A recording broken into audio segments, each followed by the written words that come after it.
میں نے اکثر ان پڑھ اور کم پڑھے لکھے لوگوں کو بھی بیوی کو گھر کی ملکہ اور سر کا تاج بناتے دیکھا ہے،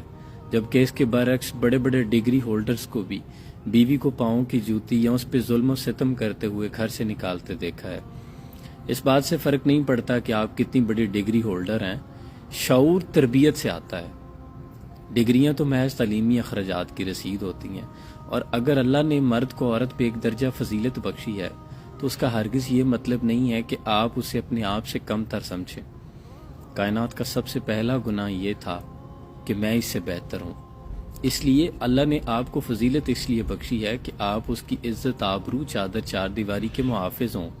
آپ اس کے اور دنیا کے مابین ایک حجاب کی مانند ہوں، اس کا کندھا کسی کندھے کے ساتھ لڑکھڑا نہ جائے، کسی کے ساتھ مس نہ ہو، آپ اس کے اور دنیا کے مابین ایک حجاب ہیں، آپ اس سے 2 فٹ آگے چلتے ہوں، ہوشیار باش کہتے ہوئے، تاکہ اسے کوئی دقت کوئی ہرڈل پیش نہ آئے زندگی میں۔ میں نے اکثر پڑھے لکھے لوگوں کو والدین کے سامنے اونچی آواز میں بات کرتے دیکھا ہے، بدتمیزی کرتے دیکھا ہے، لیکن اکثر پڑھے لکھے لوگ ہیں، ان پڑھ لوگ ہیں، لیکن وہ اپنے والدین کی عزت کرتے ہیں۔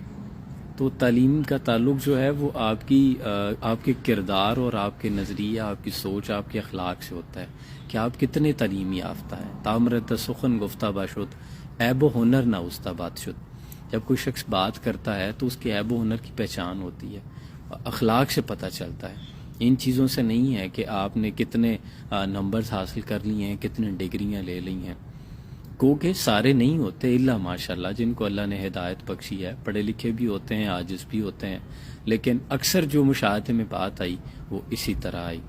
اللہ کریم سے دعا ہے کہ اللہ عاجزی والوں میں شمار کرے۔ تو میاں محمد بخش صاحب نے بڑا پیارا لکھا ہے کہ پڑھنے دا نہ مان کریں تو مت آک بویں میں پڑھیا، وہ جبار کہار کہاوے مت روڑ دوے دودھ کڑیا۔ سلام پہنچے۔